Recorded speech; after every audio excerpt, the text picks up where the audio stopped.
أعوذ بالله من الشيطان الرجيم. سورة صاد مكية. بسم الله الرحمن الرحيم. صاد والقرآن ذي الذکر. صاد والقرآن، قرآن کی قسم، ذی الذکر نصیحت والے. بل الذین کفروا، بلکہ وہ لوگ جنہوں نے کفر کیا، فی عزت و شقاق، تکبر اور مخالفت میں پڑے ہوئے ہیں. کم اہلکنا من قبلہم من قرن، ان سے پہلے ہم نے کتنی ہی قوموں کو ہلاک کر دیا. فنادوا ولا حین مناص، تو انہوں نے پکارا اور وہ بچ نکلنے کا وقت نہیں تھا. وعجبوا ان جاءہم منذر منہم، اور انہوں نے اس پر تعجب کیا کہ ان کے پاس انہی میں سے ایک ڈرانے والا آیا. وقال الکافرون، اور کافروں نے کہا، ھذا ساحر کذاب، یہ ایک سخت جھوٹا جادوگر ہے. اجعل الآلہۃ الہا واحدا، کیا اس نے تمام معبودوں کو ایک ہی معبود بنا ڈالا. ان ھذا لشیء عجاب، بلا شبہ یہ یقیناً بڑی ہی عجیب بات ہے. وانطلق الملأ منہم، اور ان کے سرکردہ لوگ چل کھڑے ہوئے. ان امشوا، کہ چلو. واصبروا علی آلہتکم، اور اپنے معبودوں پر ڈٹے رہو. ان ھذا لشیء یراد، یقیناً یہ ایسی بات ہے جس کا ارادہ کیا جاتا ہے. ما سمعنا بھذا فی الملۃ الآخرہ، ہم نے یہ بات آخری ملت میں نہیں سنی. ان ھذا الا اختلاق، یہ تو محض بنائی ہوئی بات ہے. اانزل علیہ الذکر من بیننا، کیا ہمارے درمیان میں سے اسی پر نصیحت نازل کی گئی. بل ہم فی شک من ذکری، بلکہ وہ میری نصیحت سے شک میں ہیں. بل لما یذوقوا العذاب، بل لما یذوقوا عذاب، بلکہ انہوں نے ابھی تک میرا عذاب نہیں چکھا. سورہ صاد کا آغاز ہو رہا ہے.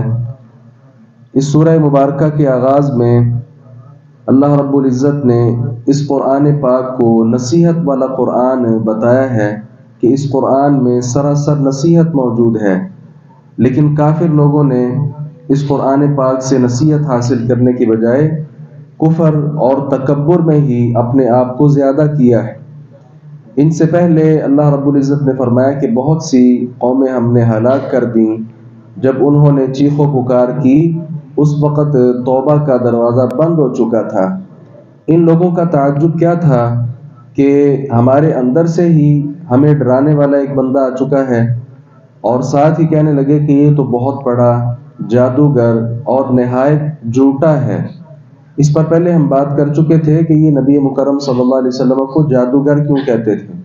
اس کی وجہ یہ تھی کہ جادو کے ساتھ جس طرح ایک عام جادو ہوتا ہے دوسرے آدمی پر بڑی جلدی اس کا اثر پڑ جاتا ہے، اسی طرح پیغمبر علیہ السلام جو قرآن پاک لے کر آئے، یہ ایسا قرآن ہے کہ جس کی تاثیر ایک اعتبار سے دیکھا جائے تو وہ جادو کی طرح ہے. مطلب یہ قرآن جو بھی سنتا جاتا ہے اس کے دل پر اثر کرتا جاتا ہے. تو پھر دوسری طرف اس کو تکالیف وغیرہ نظر نہیں آتی تھی، اس جزوی مناسبت سے وہ آپ کو جادوگر کہہ لیتے تھے. اور 40 سالہ زندگی میں تو وہ آپ کو صادق کہتے رہے، لیکن نبوت کے آنے کے ساتھ ہی آپ کو جھوٹا کہتے تھے. اس جھوٹے کہنے کی وجہ بھی یہ تھی کہ ان کے جو اعتقاد والی چیزیں تھیں، ایسی باتیں جو عقیدے کا درجہ رکھتی تھیں، ایک سے زائد معبودوں کا ہونا، یہ عقیدے کی بات ہے. تو پیغمبر علیہ السلام جب ان کے عقیدے کی بات پر کاری ضرب لگاتے، اس وقت فوری طور پر وہ اپنے عقیدے کی بات کو چھوڑ نہ پاتے اور آپ کو فوری طور پر جھوٹا کہہ دیتے. ان کے تعجب کی یہاں بات یہ تھی چونکہ ہر قوم اور قبیلے کا ایک الگ معبود تھا. جب نبی مکرم صلی اللہ علیہ وسلم نے کہا کہ معبود صرف ایک ہے، باقی کوئی معبود ہونے کا حقدار نہیں ہے، یہ بات ان کے لیے بہت زیادہ عجیب تھی کہ ہم میں سے تو ہر قوم قبیلے کا الگ الگ معبود ہے جو اس کی مرادیں پوری کرتا ہے اور مشکلات کو ٹالتا ہے، اس نے سب کو ایک ہی پکڑ کر معبود بنا دیا.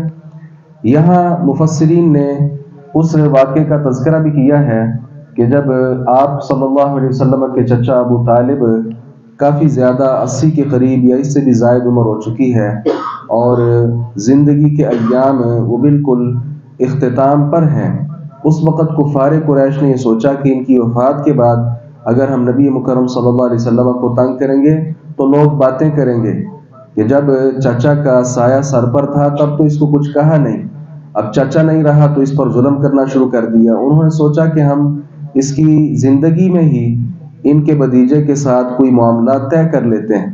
یہ 25 رکنی وفد ابو طالب کے پاس آیا اور کہا کہ اپنے بھتیجے کے ساتھ اس بات پر ہمارا اتفاق کروا لیں، ہم ان کے معبودوں کو کچھ نہیں کہیں گے اور یہ ہمارے معبودوں کو کچھ نہ کہیں۔ آپ صلی اللہ علیہ وسلم کو بلایا گیا تو آپ صلی اللہ علیہ وسلم نے فرمایا کیا میں ایسی بات نہ کروں کہ تم سارے لوگ اگر اس پر عمل کر لو عرب کے بھی مالک بن جاؤ گے، عجم کے بھی مالک بن جاؤ گے۔ ابو جہل فوراً پکار اٹھا اور اس نے کہا کیوں نہیں، یہ تو ہم چاہتے ہیں۔ آپ صلی اللہ علیہ وسلم نے فرمایا کہ پھر لا الہ الا اللہ پڑھو، تم عرب و عجم کے مالک بن جاؤ گے، اللہ رب العزت کے سوا بقیہ سب معبودوں کا انکار کر دو۔ پھر یہ سارے اٹھ کھڑے ہوئے اور کہا کہ ایسا نہیں ہو سکتا، بلکہ اپنے اپنے معبودوں پر ڈٹے رہو۔ یہ ایسا ہی تھا جس طرح نوح علیہ السلام کی قوم نے کیا کہا تھا، لا تذرن آلہتکم، اپنے معبودوں کو نہ چھوڑو، ولا تذرن ودا ولا سواعا ولا یغوث ویعوق ونسرا، بطور خاص ود، سوا، یغوث، یعوق، نصر جو بت ہیں ان کو ہرگز نہ چھوڑو۔ یہ کہہ کر وہاں سے نکل کھڑے ہوئے۔ یہاں آخری بات یہ ہے کہ نبوت کے حوالے سے ان لوگوں کا اعتراض تھا کہ یہ نبوت اس یتیم آدمی کو ہی کیوں دی گئی جبکہ ہمارے ہاں بڑے بڑے لوگ موجود تھے۔ تو اس کا جواب اللہ رب العزت نے کئی مقامات پر دیا ہے۔ اللہ اعلم حیث یجعل رسالتہ، اللہ تعالیٰ کو زیادہ پتہ ہے کہ میں نے اپنی رسالت کس کو دینی۔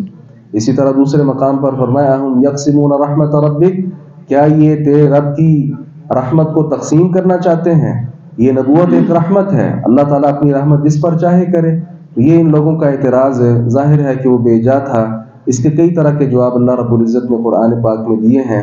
بہرحال اگر کوئی فرشتہ ان پر نبی بن کر آ جاتا، یہ بات نہ مانتے اور وہ ان کی اینٹ کے ساتھ اینٹ بجا دیتا، جبکہ دوسری طرف محمد عربی صلی اللہ علیہ وسلم وہ نبی ہیں کہ جنہوں نے ان کی تکالیف پر بھی صبر کیا۔ طائف کے میدان میں کیا کچھ نہیں ہوا، اگر آپ بد دعا کر دیتے تو وہ ساری بستی ہلاک ہو جاتی، جبکہ مورخین نے لکھا ہے کہ 199 سے زائد صحابہ کرام کا جو تعلق ہے وہ طائف سے تھا۔ اس لیے آپ صلی اللہ علیہ وسلم تو لوگوں کے لیے رحمت بن کر آئے۔ اللہ تعالیٰ سے دعا ہے باری تعالیٰ حق بات کو سمجھنے اور اس پر عمل پیرا ہونے کی توفیق عطا فرمائے۔ وآخر دعوانا الحمد للہ رب العالمین۔